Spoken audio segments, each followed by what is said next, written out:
good that we can start because otherwise we will be late and some people will miss this session. I've been asked to keep the time very strictly, so we have to start on time. Bonjour à tout le monde, bienvenue à toutes et à tous. Il y a une interprétation de qualité qui est à l'œuvre. J'espère que vous avez des écouteurs si vous avez besoin d'écouteurs pour comprendre ce que je vais dire, mais je vais parler en français pour respecter aussi le travail des interprètes. Je voudrais vous souhaiter la bienvenue dans cette salle dans laquelle, il y a presque 15 ans, Willy de Meyer, qui va intervenir dans quelques minutes, qui était et qui est toujours aujourd'hui bourgmestre ou maire de Liège et qui était à ce moment-là bourgmestre de Liège depuis 10 ans déjà, le GIEC, IPCC en anglais pour les interprètes, s'est réuni dans cette salle du 25 au 27 août 2010 pour définir le cadrage, la table des matières du futur rapport de synthèse du 5e rapport du GIEC, l'AR5 dans le jargon. J'avais eu l'honneur aussi de guider les participants à cette réunion du GIEC dans le parking souterrain de la gare de Liège pour une visite de la plus grande exposition jamais organisée à ce moment-là sur les changements climatiques, et j'avais eu l'honneur d'être son conseiller. Le rapport de synthèse de l'AR5, le 5e rapport du GIEC, publié en 2014, 4 ans plus tard, disait notamment ceci, ouvrez les guillemets, « L'adaptation et l'atténuation sont des stratégies complémentaires qui permettent de réduire et de maîtriser les risques liés au changement climatique. En limitant fortement les émissions au cours des prochaines décennies, disait toujours le GIEC, on pourrait réduire les risques climatiques au XXIe siècle et au-delà, améliorer les perspectives d'adaptation et privilégier des profils d'évolution favorisant la résilience face au changement climatique dans l'optique du développement durable. » Fin de citation. Le conseiller scientifique du président Obama, physicien comme moi, John Holdren, le disait plus simplement. C'est une citation que j'aime beaucoup. En fait, disait-il, nous avons 3 possibilités par rapport au changement climatique. Réduire les émissions, nous adapter ou souffrir. Il faudra, disait-il, que nous fassions un peu des 3. Et la question est de savoir dans quelle proportion. Plus, ajoutait-il, nous réduisons les émissions, moins il faudra nous adapter et moins de souffrance il y aura. C'est la raison pour laquelle je me suis permis de commencer cet accueil aujourd'hui en insistant sur la complémentarité et les liens entre l'atténuation et l'adaptation, qui est pourtant le sujet principal, à tout à fait juste titre, de cette réunion, de cette conférence européenne organisée par la Wallonie. C'est la raison pour laquelle c'est cette cravate-là que j'ai choisie aujourd'hui. I love 1.5, j'aime 1.5 degrés, l'objectif le plus ambitieux de l'accord de Paris, qu'il faut absolument garder sur la table et garder dans les priorités les plus élevées, tout en faisant au maximum et de la meilleure manière possible de l'adaptation, bien sûr. Je voudrais revenir au 5e rapport du GIEC, qui a été en quelque sorte, en partie, conçu dans la salle dans laquelle vous êtes assis à l'instant. Le rapport disait aussi l'atténuation et l'adaptation, et je sais que beaucoup dans cette salle sont attachés à ces éléments également. L'atténuation et l'adaptation, disait donc la citation du GIEC, soulèvent, c'est un euphémisme, ajouterai-je, des questions d'équité et de justice. Je me permets d'ajouter à titre personnel, et c'est le PIN qui est sans doute trop petit pour que vous le voyez là, c'est le 5e objectif de développement durable, et de justice de genre aussi, un sujet auquel vous savez sans doute que je suis très attaché. C'est un sujet qui est beaucoup plus présent dans le 6e rapport du GIEC que dans le 5e, et c'est heureux. Le rapport disait toujours « Nombre des personnes les plus vulnérables au changement climatique ont contribué et contribuent le moins aux émissions de gaz à effet de serre. Refuser d'agir à présent en faveur de l'atténuation ne fait que remettre à plus tard la charge de l'effort à déployer. L'insuffisance des mesures d'adaptation aux incidences émergentes, aux impacts donc, sape d'ores et déjà les fondements du développement durable. Ce 5e rapport du GIEC identifiait aussi 3 domaines principaux des risques pour l'Europe géographique. Écoutez bien. Le premier, augmentation des pertes causées par les inondations dans les bassins hydrographiques et le long des côtes. Numéro 2, renforcement en Europe des restrictions visant à l'utilisation de l'eau. Troisièmement, augmentation des pertes humaines, des pertes pour la biodiversité notamment, causées par les vagues de chaleur extrêmes et les feux incontrôlés. On a malheureusement bien vu, pas très loin d'ici, ces dernières années, ce que cela signifiait dans la pratique. La Meuse, à côté de laquelle nous sommes, était presque dans cette salle, en tout cas au rez-de-chaussée, à ce moment. Elle était sortie de son lit en bien des endroits en juillet 2021. Ailleurs, en Wallonie, notamment dans la vallée de la Vesdre, dont vous allez encore entendre parler ce matin, des rivières se sont déchaînées, sont montées jusqu'à l'étage.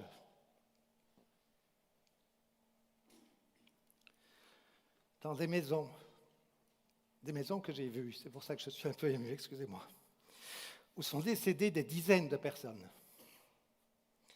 Ce sont souvent les plus pauvres qui étaient les plus affectés, ceux qui habitaient en bas dans la vallée et pas ceux qui habitaient dans les hauteurs. C'est notamment par cela que l'on voit très concrètement que l'atténuation et l'adaptation soulèvent des questions d'équité, comme le dit dans son langage calibré le GIEC. En wallon, on dit autrement. C'est toddy les petits qu'on spotch. Alors, je ne sais pas si les interprètes vont comprendre, mais en français, c'est toujours les petits qu'on écrase. C'est vrai aussi pour les milliers de victimes dont on parle moins et qui décèdent presque chaque année en Europe. Et je dis bien les milliers de victimes. Malgré les plans d'adaptation en place jusqu'à présent, ce qui veut dire qu'il y a de la marge pour les améliorer fortement, en ce qui concerne la santé. Parce que suite aux vagues de chaleur, ce sont effectivement des milliers de personnes qui sont décédées, soit de l'impact direct de ces vagues de chaleur, soit des incendies de forêt, intensifiés par le dérèglement du climat. Peut-on accepter que cela continue? Peut-on accepter que cela s'aggrave? Mais non, évidemment. Que faut-il faire alors? Eh bien, c'est très simple. Il faut y aller. Il faut relever le niveau de priorité de la question climatique, aussi bien du côté de la réduction des émissions que du côté de l'adaptation et de la résilience. Ce n'est pas facile, car bien sûr, il y a plein d'autres problèmes, pas de fin du monde, mais de fin de mois, parfois, sur la table, et que les actions nécessaires sont d'une ampleur qui a l'air insurmontable. Mais ce qui est certain, c'est que ce sera plus facile, et le GIEC a éclairé cela au fil du temps, au fil de ses rapports, de même que les lettres que je publie avec mon équipe, les lettres de la plateforme wallonne pour le GIEC, financée par le gouvernement wallon, que je remercie.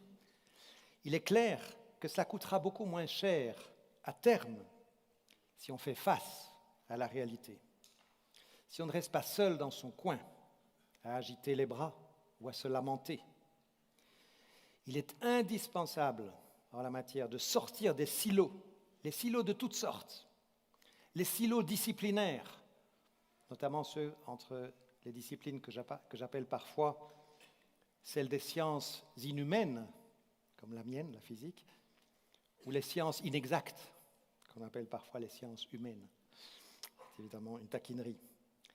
Les silos entre départements ministériels, les silos entre administrations, les silos géographiques, Il faut évidemment des approches transrégionales, transfrontalières.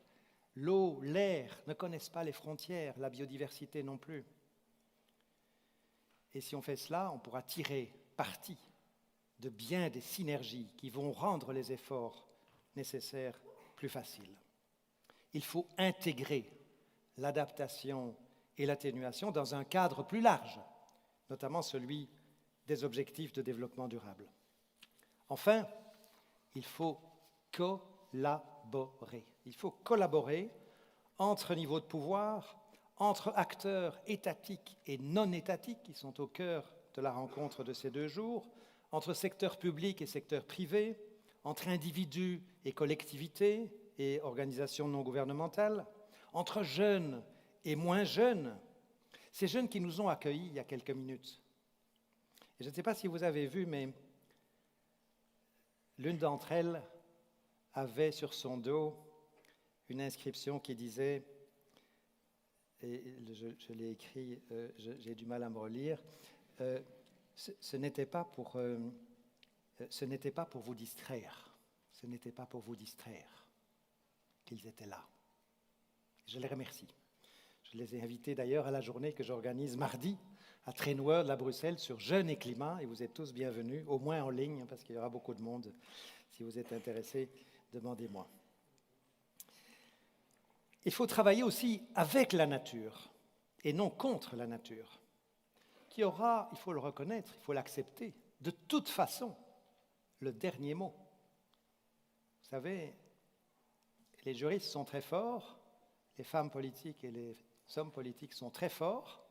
J'ai beaucoup de respect pour ces personnes qui s'engagent. Mais il y a certaines lois avec lesquelles on ne peut pas négocier. On ne peut pas négocier avec les lois de la physique. Je donne un bête exemple. Si je laisse tomber mon bic, il tombe. C'est la loi de la gravitation. On ne peut pas négocier avec ça, c'est comme ça. Les lois de la nature, c'est la même chose. Les lois de la biologie, on doit les respecter si on veut garder cette planète habitable pour tout le monde. En résumé, parce que je ne vais pas prolonger la liste, ce qu'il faut mettre en œuvre, tout simplement, en matière en tout cas d'adaptation, le sujet principal de cette rencontre, ce sont les éléments qui sont contenus dans la déclaration de Liège qui va être présentée bientôt et adoptée ici. La déclaration de Liège sur l'adaptation au changement climatique. C'est ce à quoi cette conférence européenne, organisée par la Wallonie dans le cadre de la présidence belge du Conseil européen, veut contribuer. Eh bien, je vous souhaite des échanges très féconds à cet égard et j'invite maintenant les membres du panel d'accueil à me rejoindre ici sur le podium, en commençant, s'il veut bien, par le bourgmestre de Liège, Willy de Meyer, à qui je vais demander de s'asseoir ici tout au bout. Et puis, ce sera Madame la rectrice de l'Université de Liège, la professeure Nissen, qui s'asseyera ici. Ce sera, je vais quand même reprendre mes papiers parce que sinon je risque de me tromper. Je pense que c'est la ministre Tellier, si elle peut déjà venir, et de même que Ronan Dantec et Philippe Henry, parce que le temps va passer très vite et il faudrait que l'on puisse progresser dans... Donc, voilà. Donc, c'est de Meyer, Madame la rectrice. La ministre Tellier, si je ne me trompe. Le ministre Henry. Monsieur Ronan Dantec, président de Climate Change.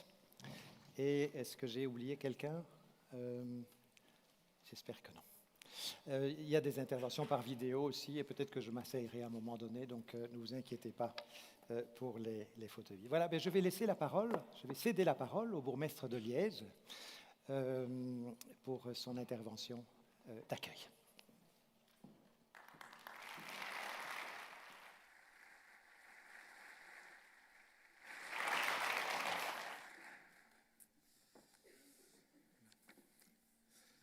Mesdames et messieurs, en vos titres et qualités, c'est un grand plaisir pour Liège d'accueillir ce sommet européen consacrée au changement climatique et aux initiatives mises en œuvre dans nos territoires.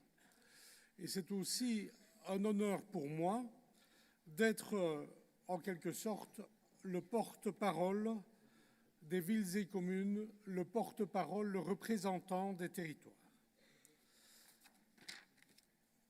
J'ai raccourci mon discours dans la mesure où nous disposons de quelques minutes seulement, mais je vais aller à l'essentiel. Donc, en ce qui concerne la ville de Liège, nous avons souhaité structurer notre démarche et intégrer les idées qui pouvaient venir du tissu associatif. Et c'est le hasard des dates, mais Liège adoptera le 19 février, donc dans quelques jours, son nouveau schéma de développement communal pour pouvoir vivre Liège demain de manière durable et concertée. Un exemple de mesure, nous ne laisserons plus bâtir sur des terrains vierges, mais nous allons privilégier le fait de rebâtir sur des friches ou de bâtir en hauteur. Au travers de ce plan, 9 ambitions se déclinent autour de Liège. Liège, ville fertile, Liège, ville des courtes distances et Liège, ville fleuve, qui seront les lignes directrices du projet de territoire. Un territoire avec des ambitions importantes et innovatrices. Notre démarche a été entamée il y a une quinzaine d'années maintenant, M. Van Ypersel, et commence à apparaître de manière concrète. Donc, tout d'abord, et c'est très visible, notre ligne de tram. Et je voudrais, malgré les aléas du chantier, remercier sincèrement la Wallonie. Je connais les efforts qui sont faits pour non seulement les 12 kilomètres sur le territoire de la ville, mais le tram à l'échelle de l'agglomération. Le plan Canopé, avec des dizaines de milliers d'arbres en cours de plantation. La rénovation avec les fonds FEDER de notre cité administrative, qui est le plus important bâtiment public zéro carbone d'Europe. La mise en œuvre prochaine à Liège d'un chauffage urbain, créé à partir de la valorisation énergétique des déchets. La préservation à l'échelle supracommunale des 400 hectares du parc du Riponnet, ou le développement de notre autonomie alimentaire avec la ceinture alimentaire liégeoise, parrainée par Rob Hopkins, qui est citoyen d'honneur de Liège, ce qui permet la mise à disposition de terrains agricoles, le développement d'un circuit court, la rémunération correcte des exploitants, avec la création prochaine d'une légumerie et d'une conserverie. Tous ces projets sont construits à partir du Conseil de politique alimentaire de la métropole. Quelques mots, on ne comprendrait pas que je n'en parle pas, sur les terribles inondations qui ont touché notre région à l'été 2021. Ils sont évidemment des éléments accélérateurs de notre politique climatique. Je vous dirai simplement qu'à la seule échelle de la ville de Liège, 12 000 habitantes et habitants ont été sinistrés. Le schéma stratégique VESDRE, développé par le gouvernement wallon, va permettre d'agir sur les risques d'inondation et de sécheresse. Il constituera une aide à la décision pour nous assister afin de mieux définir et planifier l'urbanisation des terrains proches des voies d'eau. La ville de Liège s'y inscrit pleinement, tout comme elle collabore depuis longtemps à Energy Cities, à la Convention des maires, à la Déclaration de Milan, par exemple. Ce qui veut dire que nous sommes impliqués dans toutes ces politiques européennes. En termes de conclusion, je vous dirai que si les grandes orientations se décident au niveau européen, se transposent dans les législations nationales, c'est au niveau local, au niveau des territoires, qu'elles doivent être planifiées et mises en œuvre. Et ces actions, au niveau local, sont source d'espoir. Nous avons vu ces jeunes tout à l'heure et on peut se dire qu'ils doivent se poser des questions sur le monde tel qu'il est devenu. Et je pense que dans l'action, dans la transposition des projets, on peut avoir l'espoir d'un monde meilleur demain. Il me reste à souhaiter que la déclaration de Liège, et cela nous flatte, cela nous fait plaisir qu'elle s'appelle comme ça, il me reste à souhaiter que cette déclaration soit à la hauteur des enjeux qui nous rassemblent. Je vous remercie pour votre attention et je vous souhaite de fructueux ateliers. Merci beaucoup. Merci beaucoup. Merci beaucoup. Est-ce que je peux demander à la fois à la rectrice de l'Université de Liège de prendre le podium et à Elina Bardram et Blas Kurnik de venir s'asseoir ici. Et toutes mes excuses, je m'en voudrais au moins pendant une semaine de les avoir oubliées. J'ai pas assez dormi, je crois. Madame la rectrice. Merci. Madame la ministre, Monsieur le ministre, Monsieur le bourgmestre, Messieurs et Mesdames, chers et chers collègues, chers et chers étudiants. Une COP un peu décevante, une accélération des dérèglements climatiques, des menaces concrètes et immédiates sur l'habitabilité des territoires, un monde agricole en plein désarroi. Les constats se répètent, l'urgence est là, mais la voit-on? Veut-on vraiment y répondre? La question est bien évidemment politique, mais aussi sociétale, car elle engage la prise de conscience et la responsabilité de l'ensemble de la population. La responsabilité du monde de l'enseignement et de la recherche et de l'innovation est donc aussi engagée. Les universités doivent regarder lucidement la situation et jouer le rôle que l'on attend d'elles. Pour qu'un devoir d'exemple, plus qu'un devoir d'exemplarité dans leur propre gestion, ce qui n'est toutefois pas chose simple, elles doivent devenir des actrices du changement et promouvoir les transitions de nos modèles de société. C'est ce que nous faisons à l'Université de Liège. Notre plan stratégique institutionnel est traversé par les enjeux de durabilité et des transitions environnementales et sociétales.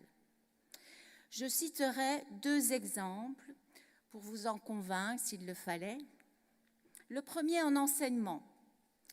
Nous travaillons avec mon équipe à la mise en place d'un cours transversal, obligatoire et crédité pour l'ensemble des étudiants sur la durabilité et les transitions. Il commencera à la rentrée de septembre. Tous les étudiants et toutes les étudiantes le suivront durant leur bachelier, quelle que soit leur filière. Pour le construire, nous avons les atouts d'une université complète qui rassemble tous les domaines du savoir. Et c'est précisément ce qui nous permettra d'informer, de sensibiliser sur le caractère fondamentalement interpénétré des enjeux des transitions. Et ce sont des dizaines de chercheurs, et j'en vois ici dans la salle, d'enseignants aussi, qui, à l'heure où je vous parle, se sont engagés dans le processus de création de ce cours tout à fait original, inédit en Belgique francophone. Ces 2 crédits vont peser dans le parcours des étudiants. Le deuxième exemple concerne la recherche et l'innovation, mais pas seulement. C'est celui d'un institut de transition, et je voudrais dire plus particulièrement un mot sur une cellule focalisée davantage sur le One Health. Bien sûr, c'est un concept connu depuis très longtemps, celui de la santé, une seule santé, la santé humaine, la santé animale, la santé de l'environnement, considérée comme un tout. Tout un système parfaitement interdépendant dans lequel chaque élément influe sur les autres. La pandémie de la Covid-19 en est l'illustration évidemment parfaite, et cela doit nous amener, nous, dans le monde académique et la recherche, de transformer, de repenser complètement également notre recherche et également les financements de notre recherche pour appréhender les interactions entre les domaines du savoir.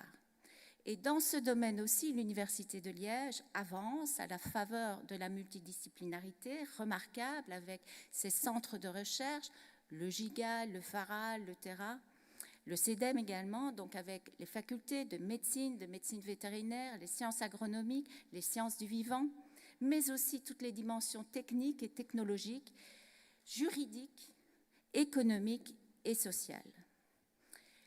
Mesdames, Messieurs, vous pourriez penser que c'est la part du colibri, c'est tellement dérisoire, ces actions, mais c'est aussi comme cela que l'on change le monde, en trouvant des solutions à des, entre guillemets, petits problèmes.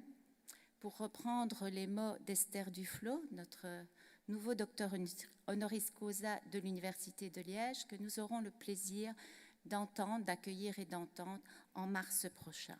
Merci et bonne journée. Merci beaucoup. Merci beaucoup.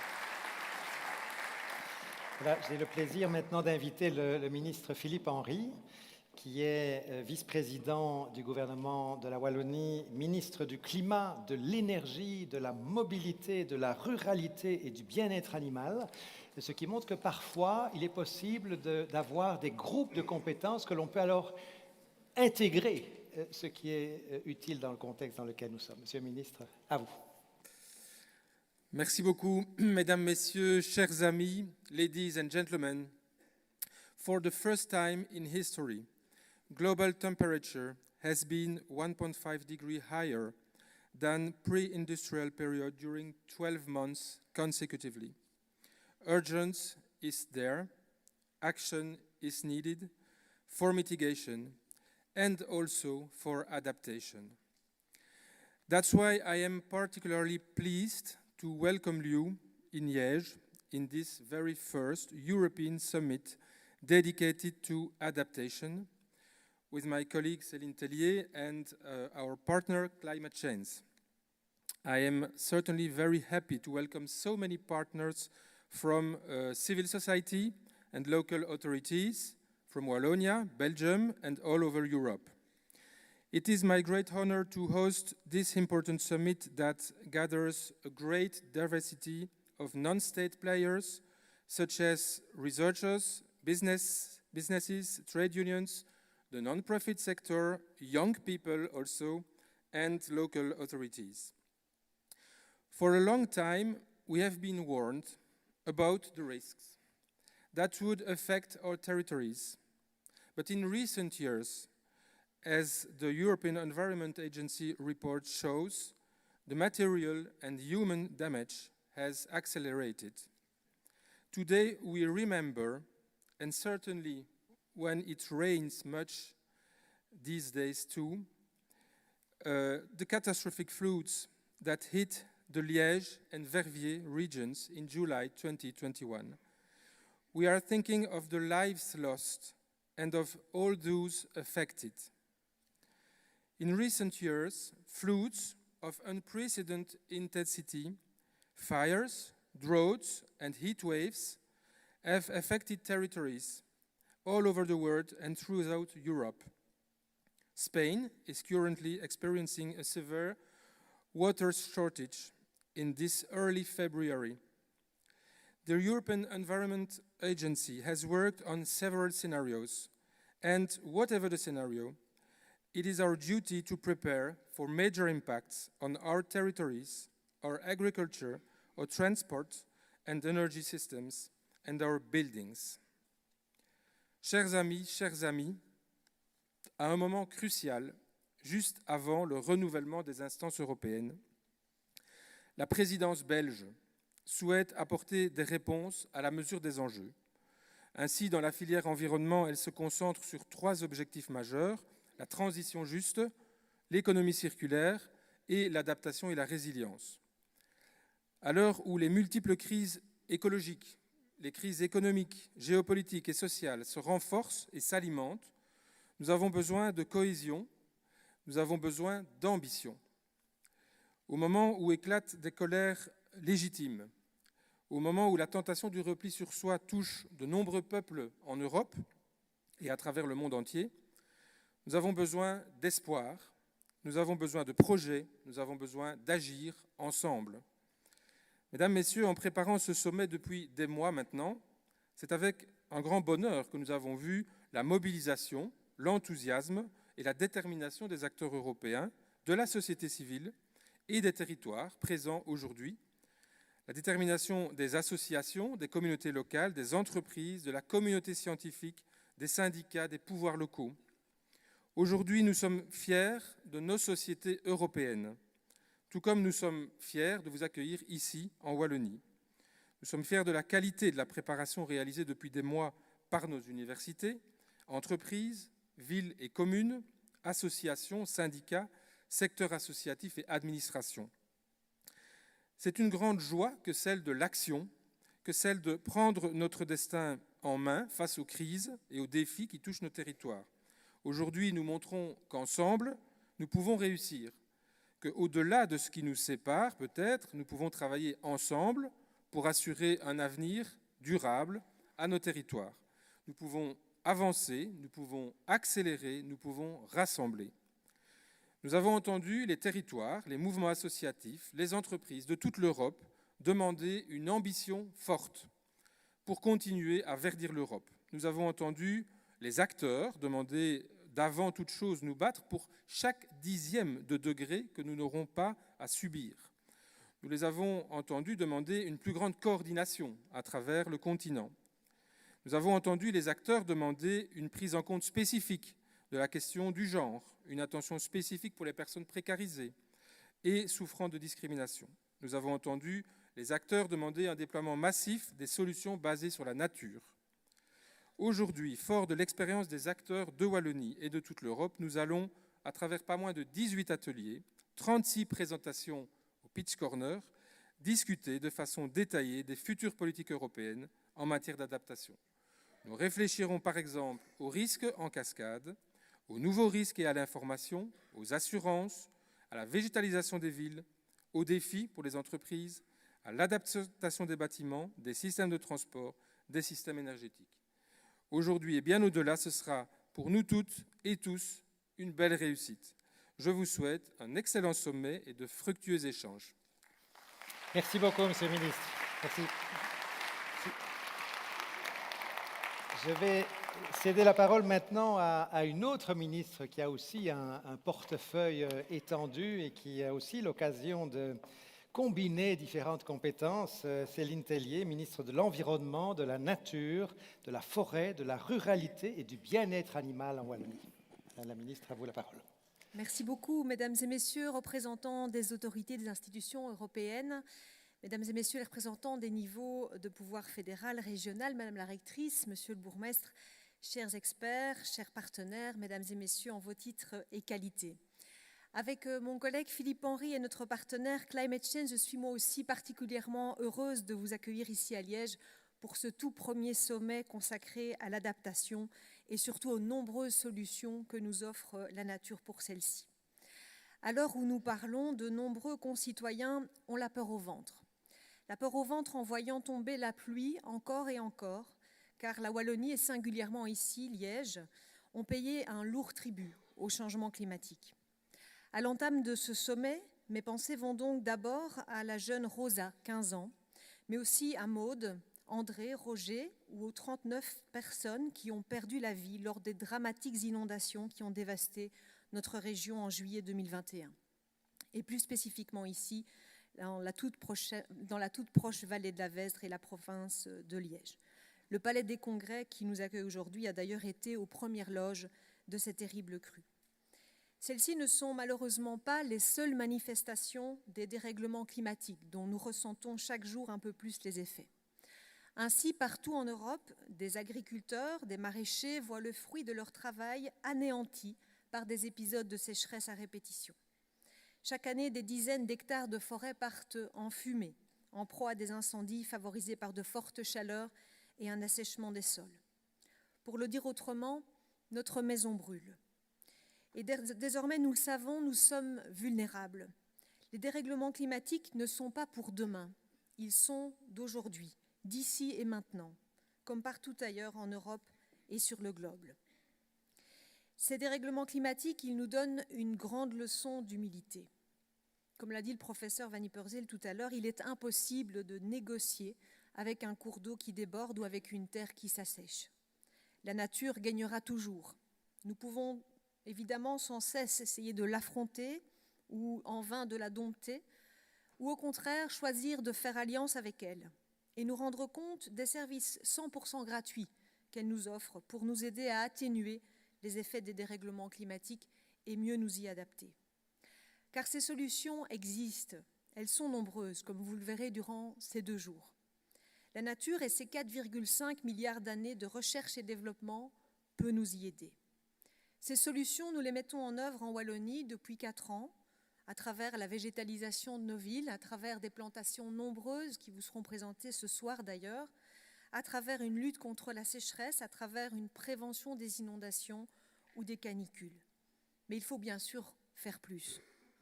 La présidence belge du Conseil de l'Union européenne est l'occasion de rappeler que les objectifs du Green Deal, du Pacte vert européen, doivent absolument figurer en bonne place dans l'agenda européen. En particulier celui de la future Commission européenne, en ce qui concerne l'adaptation et la résilience au changement climatique sur base des solutions fondées sur la nature. Et dans ce contexte, je souhaite évidemment apporter tout mon soutien aux nombreuses ONG, aux entreprises, aux chercheurs, aux syndicats, aux gouvernements, aux acteurs locaux, tant en Wallonie qu'ailleurs, qui ont exprimé cette demande dans la déclaration de Liège, qui sera soumise et remise aux instances européennes lors de la plénière de clôture de ce sommet. Si nous ne parvenons pas à atténuer le dérèglement climatique, il est évident que les besoins d'adaptation et les coûts liés ne feront que croître. Plus nous attendrons et plus les solutions seront difficiles et coûteuses à mettre en place. Car comme cela a déjà été dit, chaque 10e de degré compte. Malheureusement, nous le savons, l'influence de certains lobbies ou d'intérêts court-termistes pour faire dérailler le Green Deal européen est forte. Et à ce titre, je regrette évidemment qu'une série de dossiers clés pour notre avenir ait été à ce jour ajournée. Mais cela n'est que partie remise, j'en suis sûre. Et en tant que représentants des citoyens et des citoyennes, nous devons prendre nos responsabilités. L'heure n'est pas à la pause, aux belles promesses ou au greenwashing. Il est impératif que nous abandonnions ces discours creux et ces stratégies de façade, car la planète, évidemment, ne peut plus se le permettre. Le changement climatique, lui, ne fait pas de pause. Devant l'urgence de l'effondrement de la biodiversité et des appels désespérés de la nature, que nous soyons décideurs politiques, fonctionnaires, chefs d'entreprise, citoyens, nous avons le devoir de redoubler d'efforts et d'amplifier nos actions. Et c'est en la jouant collectif que nous pourrons relever ce défi existentiel et assurer un avenir viable pour les générations futures. Je me réjouis donc des centaines d'échanges et de partages d'expériences qui nous attendent durant ces 2 journées et qui seront autant de sources d'inspiration. Ainsi, par exemple, la reconstruction résiliente de la vallée de la Vesdre que nous menons actuellement peut être sans doute un exemple utile et j'espère inspirant pour d'autres territoires. De la même manière, l'expérience des pays confrontés depuis des décennies à de fortes chaleurs pourra nourrir notre réflexion et nos décisions en matière d'adaptation aux canicules. Mon souhait le plus cher, et j'en termine par là, est que ce sommet puisse être un accélérateur, un boost pour les actions que nous menons toutes et tous à notre échelle. Et aussi, et peut-être surtout, un gage d'espoir pour ces enfants qui ont dansé devant nous ce matin, qui ont remué nos tripes, en tout cas les miennes, ces enfants qui pourraient être les nôtres. Je vous remercie pour votre attention. Merci beaucoup. Merci beaucoup, Madame la Ministre. Je voudrais maintenant céder la parole au sénateur de Loire-Atlantique, Ronan Dantec, qui nous vient de France et qui a fondé et qui est président de l'association Climate Change, avec un C, qui est très attaché au rôle des acteurs non étatiques et des acteurs locaux. Merci Jean-Pascal, Madame la rectrice, Monsieur le bourgmestre, Madame la ministre, chère Sylvie Tellier, Monsieur le ministre, cher Philippe Henry. En fait, avec Philippe et Jean-Pascal, c'est quand même la première fois qu'on se voit en Belgique. D'habitude, c'est ailleurs dans le monde au moment des COP. Mesdames et messieurs les intervenants, mesdames et messieurs, c'est toujours un grand plaisir pour le président de Climate Change d'ouvrir un sommet, le premier en Belgique et en Wallonie. Depuis maintenant bientôt 10 ans, Climate Change cherche à fédérer les acteurs non étatiques dans leur diversité, collectivités locales, entreprises, ONG, chercheurs, pour échanger sur les meilleures pratiques, construire des plaidoyers communs et développer l'action climatique. En 10 ans, nous avons ainsi organisé de nombreux, ou co-organisé comme ici, de nombreux sommets en Europe et en Afrique, Mais le sommet de Liège a cette particularité, et j'insiste vraiment là-dessus, d'être le premier totalement consacré aux enjeux d'adaptation. C'est donc toujours une joie d'ouvrir un sommet, tant le chemin pour y arriver, se mettre d'accord, construire le programme, régler les questions logistiques n'est pas toujours linéaire. Je voudrais d'ailleurs en introduction remercier les équipes de Climate Change, les équipes wallonnes des ministères, les équipes des centres de congrès, tous les partenaires. Sans eux, ces moments d'échange collectif ne pourraient pas avoir lieu. De la joie, mais peut-être aussi un peu d'amertume. Si ce sommet a choisi de parler d'adaptation, c'est parce que nous n'avons pas réussi à ce jour à stabiliser le climat à moins de 1,5 degré d'augmentation des températures, comme le demande l'accord de Paris. Avec ce que nous savons aujourd'hui des engagements des États détaillés lors de la COP à Glasgow il y a 2 ans, l'augmentation des températures, si les engagements des États sont tenus, nous amènerait, je parle sous le contrôle de Jean-Pascal, vers une augmentation des températures mondiales entre 2,5 et 3 degrés, ce qui amène à l'échelle d'une partie de l'Europe environ plus 4 degrés d'augmentation des températures. C'est beaucoup trop. Cela peut donc apparaître comme un échec de notre mobilisation. Beaucoup d'entre vous ici ont consacré une part importante de leur vie, parfois toute leur vie, à l'action sur le combat climatique. Comme président de Nantes Métropole dans les années 2000, j'étais le vice-président en charge du climat, vous pourrez retrouver des déclarations de ma part, j'ai longtemps rechigné à parler d'adaptation, avec le sentiment finalement que évoquer les réponses à apporter au réchauffement inéluctable, c'est aussi un peu développer un message défaitiste, voire démobilisateur pour les efforts de réduction des émissions. Mais aujourd'hui, sécheresse, inondations, feux de forêt, canicules urbaines, nous ne pouvons évidemment pas faire comme si le réchauffement n'était pas devenu une réalité. En ce sens, ce sommet de Liège, à travers ses ateliers de travail et sa déclaration, que vous avez reçu et qui est d'ores et déjà signé par une part importante des principaux réseaux européens de collectivités ou de grands réseaux d'ONG, ce sommet de Liège, donc, peut marquer une date importante. Explorer les éléments nécessaires à un nouveau narratif. Bien évidemment, ça a été dit avant moi, et nous sommes tous d'accord, la réduction des émissions doit rester une priorité. Chaque tonne de CO2 économisée, c'est autant de réchauffement en moins. Ce message doit continuer à être martelé. Et ce point, à mon avis, ne fait absolument pas débat entre nous.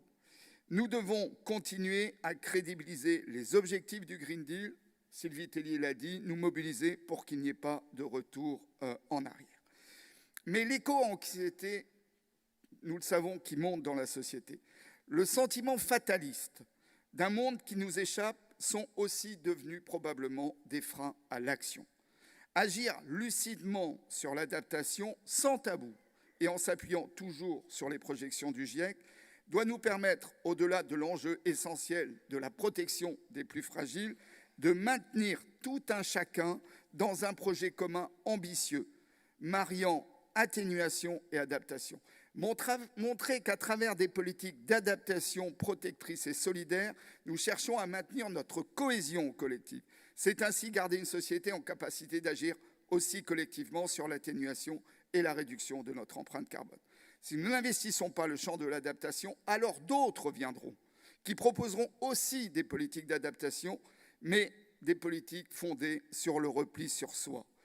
Dans ce narratif, nous avons aussi à mettre en avant tous les secteurs et actions où les actions d'adaptation auront d'autres impacts positifs. C'est évidemment le cas des solutions fondées sur la nature. J'avais juste quelques minutes, il est temps de conclure. Jean-Pascal fait très bien son travail. Merci donc à tous les partenaires pour leur précieux soutien.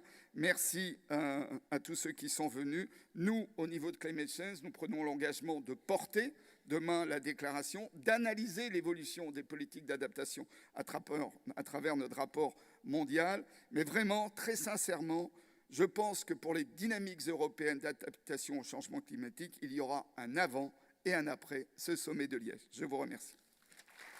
Merci Roland. Merci beaucoup. Thank you very much, Merci beaucoup, Ronan. Now we are going to watch a video a short video from the European Commissioner for Environment, Ocean and Fisheries.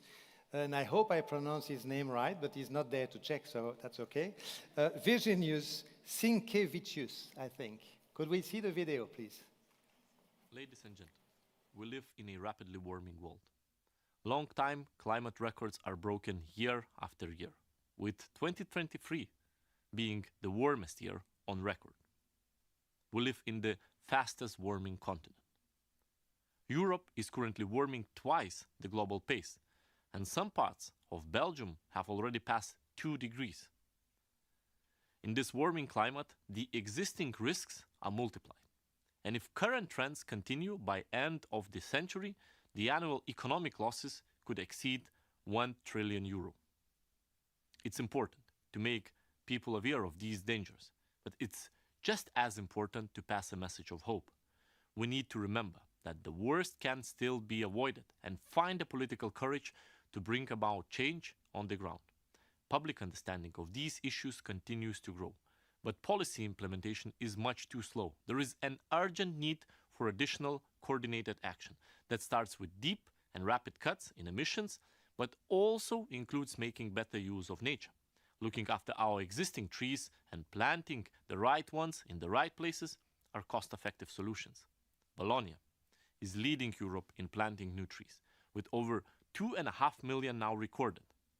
That's a very promising start. And I know there is more on the way. Tree planting is a policy for the future, reducing the risks to society over the medium and longer term. We need systemic solutions, which look to the future and are feared today. Environmental solutions that are firmly in line with the existing goals for economic policies and social inclusions. Integrated policies that solve multiple objectives. I hope today's program will take us in that direction, with fruitful exchanges firmly focused on delivering the changes we need. Best wishes to all of you.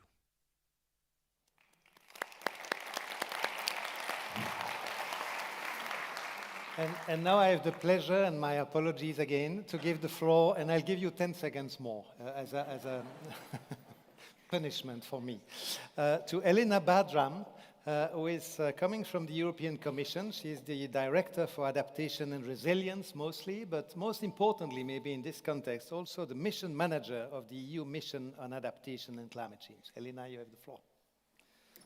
Thanks very much, Jean-Pascal, and good morning still for all of you, ladies and gentlemen. It's really an honor to be invited to this first climate summit.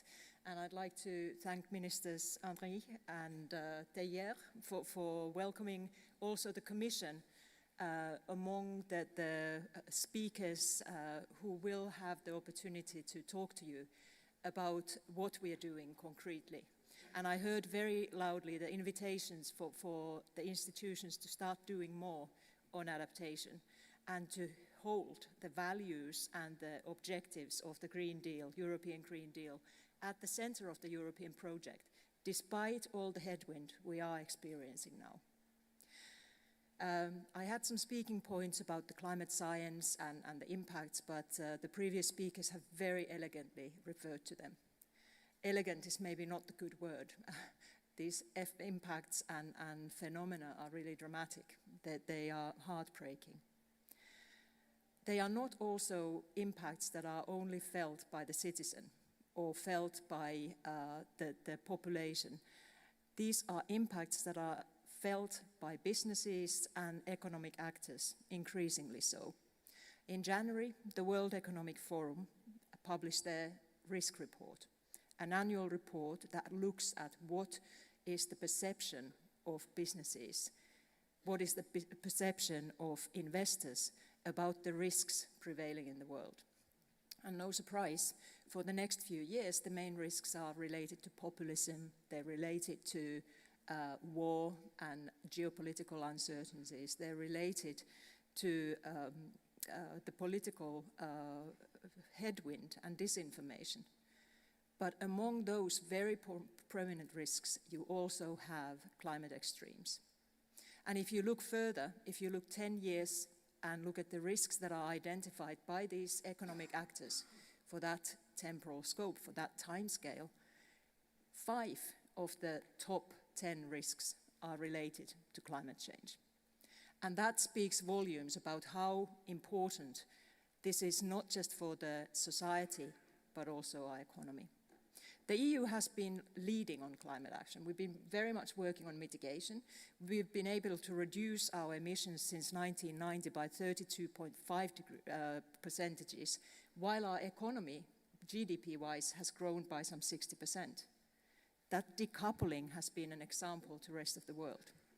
We have climate neutrality by 2050 enshrined in legislation, and that gives a compass to our society, to our economy, to initiate action to go ahead with investments. Only this week, our Commissioner Hoekstra, was presenting the 2040 target, the proposal by the Commission. Now, this is very important to note. It is a proposal that invites for a dialogue. It is not a fait accompli, but we want to have a conversation with all our social partners, with all the stakeholders, about what is reasonable in order to secure our pathway to 2050 and climate neutrality. Our efforts have focused very much on mitigation. But what we want to do now, and I'd like to salute the Belgian presidency for giving the prominence to resilience and adaptation that they have, is to also elevate the political attention on adaptation. The impacts are outpacing our policies and instruments. That is the reality. And we've been working together with the European Environment Agency, and Blas will soon address you as well, on the first ever climate risk assessment for Europe.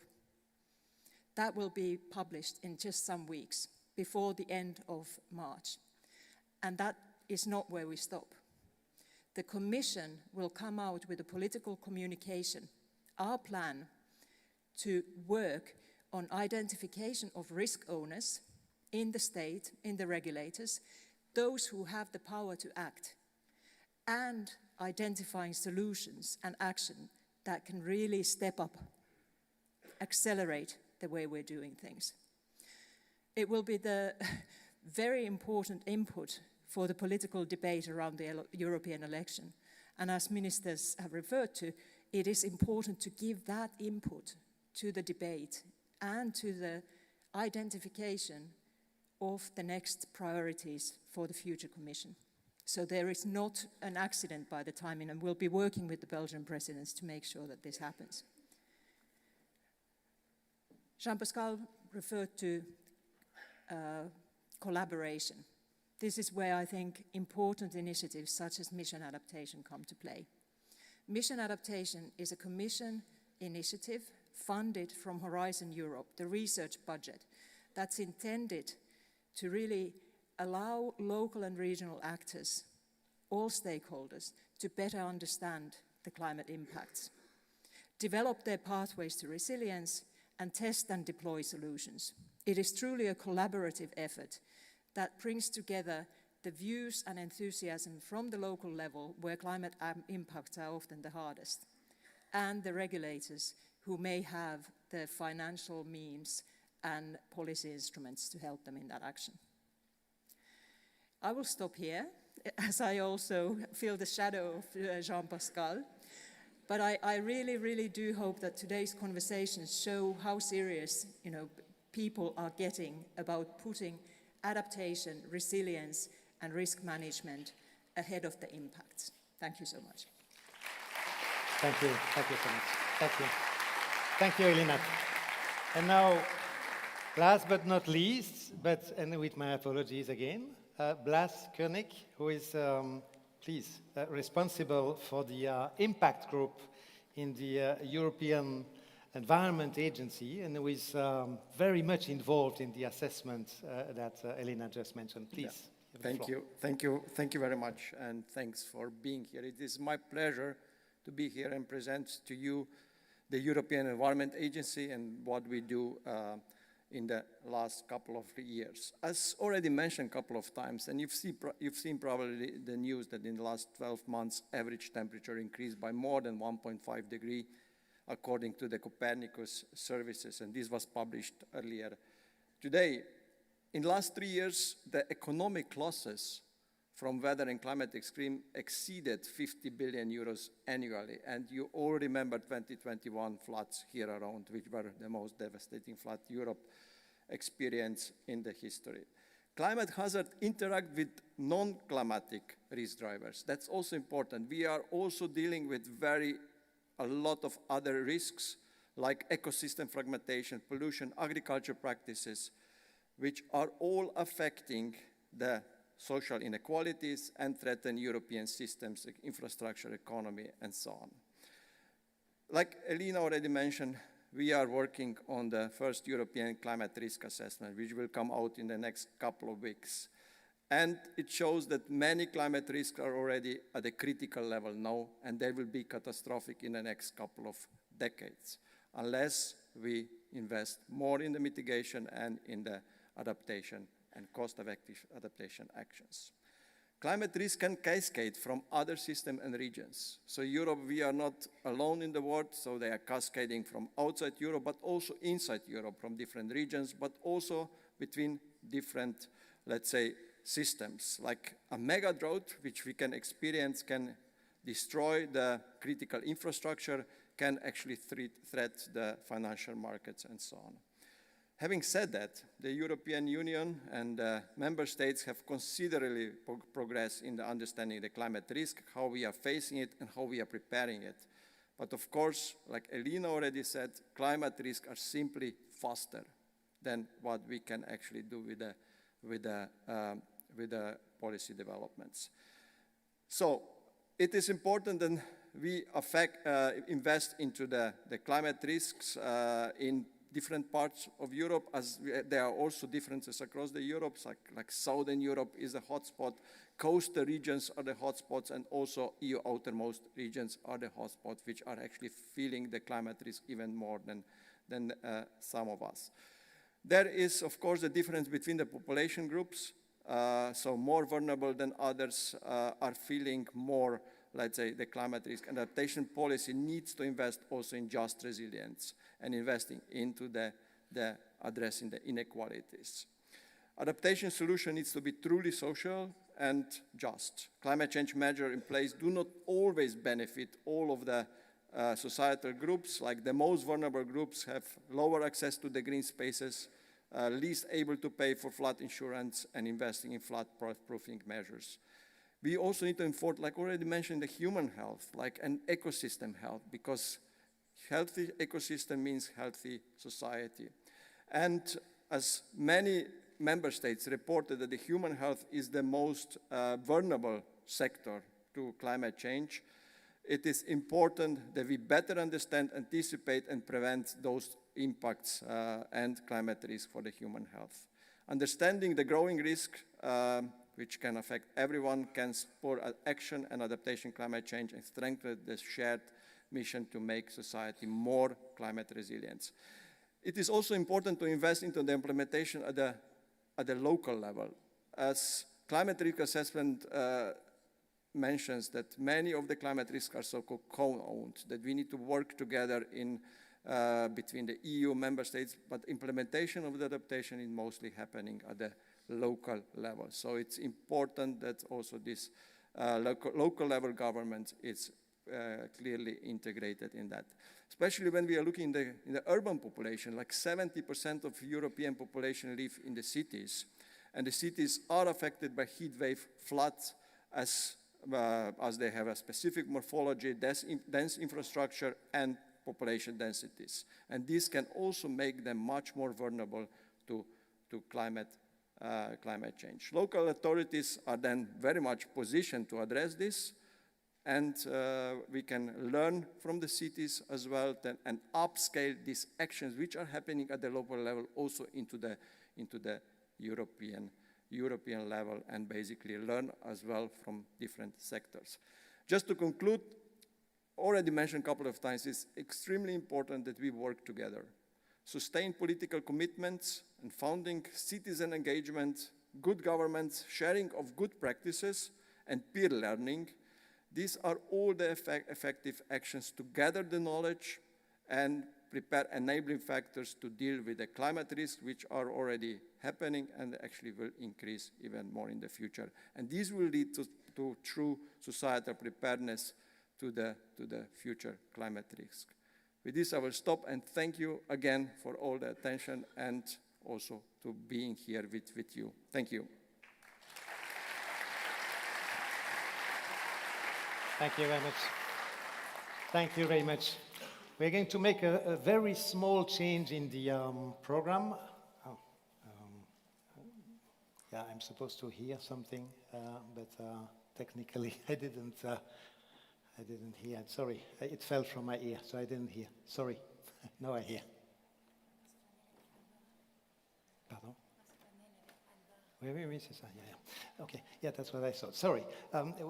Since we had a small delay, and since one of the speakers in the following panel, and if I may ask the members of this panel to very gently leave the podium to allow the succession. Thank you very much for your participation. And, yeah.